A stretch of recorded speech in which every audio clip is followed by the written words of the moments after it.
Ya. Kilang penuh itu sebenarnya pengaruh dari kebijakan Menteri Kelautan Ibu Susi yang melarang kapal-kapal asing beroperasi di Indonesia. Kapal-kapal asing ini sebenarnya sudah mencuri ikan di Indonesia, mencuri minyak Indonesia juga. Dikenal dengan namanya BBM Spanyol, bukan Spanyol ya, Spanyol, karena kalau kita bilang Spanyol nanti diprotes oleh duta besar Spanyol. Kenapa boleh dibilang BBM Spanyol itu dikenal dengan Spanyol? Karena itu adalah black market yang mestinya jatah industri dilarikan ke subsidi. Nah sekarang seperti contoh sekarang sudah sebulan lebih Pertamina mengalami tank top khusus untuk solar, dan kalau ini berlaku selama setahun berarti Pertamina itu tidak perlu mengimpor 45% kebutuhan solar secara nasional. Dan ini kok tidak pernah diributkan, tidak pernah dibicarakan. Yang ada rapatnya bagaimana BBM, kenapa naik turun. BBM naik turun sebenarnya itu kan kebijakan pemerintah.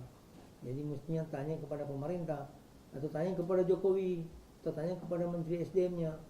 Kenapa BBM itu naik turun? BBM naik turun itu berpengaruh langsung kepada masyarakat kecil, terutama mengenai kehidupan sehari-hari. Seperti contoh misalnya, kalau dulu belanja abang-abang itu mungkin 15.000 sudah bisa dapat ikan, ayam dan lain-lain. Sekarang 20.000, 25.000. Itu apakah diperhatikan oleh pemerintah? Pemerintah cuma mau memberikan subsidi bantuan langsung tunai, misalnya 45.000 per berapa? Per bulan, nggak ada artinya itu. Sebaiknya pemerintah itu subsidi itu betul-betul diarahkan buat kebutuhan masyarakat miskin. Yang diurus masyarakat miskin aja.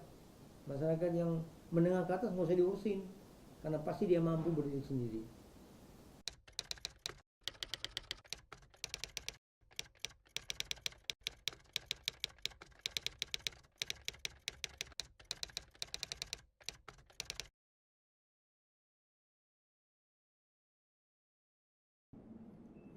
Menyambung yang mengenai BBM Spanyol separuh nyolong. Ini kalau kita lihat dengan pengaruh dari tank top Pertamina, itu berpengaruh kepada market seluruh SPBU yang ada di Indonesia, terutama khususnya yang memang dekat dengan para kapal-kapal asing penangkap ikan ini. Seperti contoh, permainan separuh nyolong ini dimulai dari jatah SPBU. Rata-rata per hari satu SPBU itu bisa menyalahgunakan 10 sampai 15 KL. Kita bisa buktikan sekarang ini, cek dari Pertamina atau siapapun yang berkepentingan, bagaimana market akibat daripada tank top ini. Saya tahu betul ini permainan, karena saya sebagai pelaku pasar hampir 20 tahun di bidang perminyakan, tahu seluk-beluknya bagaimana permainan mengenai separuh nyolong ini. Dan separuh nyolong ini seperti daerah-daerah memang yang lokasinya tempat kapal-kapal ikan, itu dikendalikan oleh oknum-oknum yang memang punya kekuasaan dibandingkan dengan para pemain legal. Misalnya yang punya izin niaga umum itu tidak bisa untungnya lebih dari 100 perak, 200 perak. Tapi kalau BBM Spanyol untungnya 1.000 sampai 2.000 perak per liter. Dan SPBU itu mendapat hasil 400 perak per liter dari bagian daripada Spanyol ini. Ini bukan kita bicara atau kita asal ngomong, asal kira-kira, bukan. Ini nyata dan bisa kita wawancara langsung dengan para pemilik SPBU. Karena saya juga dulu pemilik SPBU, tapi saya jual sahamnya karena tidak mau bermain seperti itu. Ini permainan kotor yang merugikan negara. Jadi kalau kita berbicara BBM, sekaranglah saatnya pemerintah melihat dengan tank top solar bisa efisien 45% import solar secara nasional. Itu bukan uang main-main. Kalau dulu, zaman pemerintah yang lama, saya melihat bagaimana seorang Menko Equin selalu berkutat dengan kota subsidi, ribut tiap hari kota subsidi, padahal mereka lah yang permainan kuota subsidi. Nah sekarang dengan kuota subsidi berkurang, mana ada lagi keributan mengenai kuota subsidi? Kuota DPR kurang, kuota DPR mana ada? Tidak ada lagi. Apalagi sekarang premium. Kalau premium pemerintah bilang rugi masih subsidi dari mana? Kan kita bisa bandingkan dari Asia Pacific Market sekarang. Kita bisa terbuka. Sebaiknya sekarang dibuat terang benderang buat masyarakat. Jadi masyarakat sebenarnya nggak keberatan BBM mau naik turun. Tapi pikirkan masyarakat kecil ini. Pikirkan baik-baik karena mereka ini sudah gaji pas-pasan, apalagi gaji di bawah 3 juta aja sudah sengsara hidup sekarang. Bisa cek langsung. Saya berani ngomong karena saya sosialisasi menghadapin para sopir. Tiap hari naik turun taksi, diskusi dengan para sopir. Ini kenyataannya. Pengaruh BBM ini pengaruh bagi kehidupan masyarakat kecil.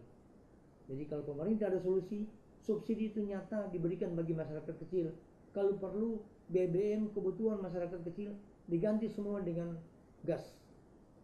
Kasihlah masyarakat kecil yang pemakai gas ini gratis. Seperti dulu waktu konversi minyak tanah di dalam LPG.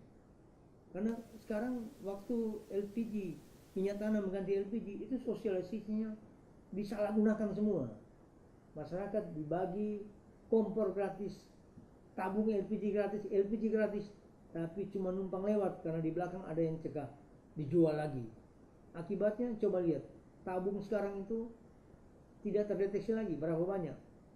Dan kemudian pabrik-pabrik tabung ilegal lebih banyak daripada pabrik tabung legal.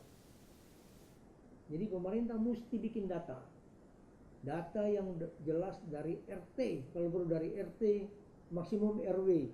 Siapa masyarakat pemakai minyak tanah sebelumnya yang layak diberikan subsidi LPG, kalau perlu gratis itu LPG. Ini penting. Jadi itu yang pengaruh di BBM ini, pengaruhnya luar biasa. Nah sekarang kenapa pemerintah tidak berani artinya membuka bahwa sekarang premium kami tidak subsidi. Berapa selisih subsidi yang kemarin sudah mencapai hampir 400 triliun per tahun. Sekarang kenapa nggak dibuka? Buka aja biar jelas terang benderang buat kita semua di Indonesia. Ya.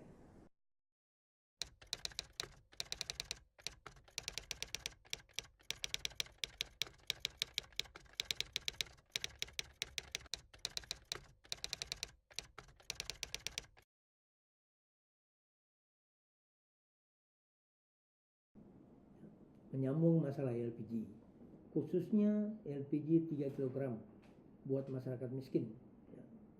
Sosialisasinya pertama dari awalnya, kalau menurut saya pribadi, mestinya tidak bisa diperdagangkan secara umum. LPG 3 kg karena disubsidi oleh pemerintah secara gratis, mestinya berlaku hanya khusus masyarakat sebelumnya pemakai minyak tanah.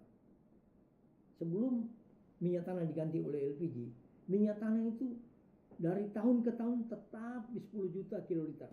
Padahal sesungguhnya pemakai minyak tanah tidak lebih dari 2 juta kiloliter per tahun. Nah, dengan contoh sekarang, sejak LPG digunakan sebagai pengganti minyak tanah, sampai sekarang itu pemerintah mendapatkan efisien 26 triliun dari selisih LPG kepada harga minyak tanah. Kita harus akui bahwa yang mendobrak minyak tanah diganti dengan LPG itu adalah Pak Yusuf Kala. Karena makin cepat makin baik. Nah kita bisa lihat sekarang, kenapa LPG sekarang tabung 3 kg itu tidak terkontrol lagi oleh pemerintah, khususnya Pertamina. Karena banyak sekali pabrik-pabrik tabung ilegal yang tidak terdeteksi oleh pemerintah, khususnya mungkin dari Pertamina yang tidak bisa kontrol. Karena dulu kenapa pabrik tabung bermunculan begitu leluasa? Karena yang memberikan izin pembangunan pabrik tabung adalah Departemen Perindustrian pada saat itu, menterinya Pak Fahmi Idris kalau saya nggak salah. Itulah yang membuat Pertamina nggak bisa mengontrol lagi pembagian pekerjaan daripada tabung ini.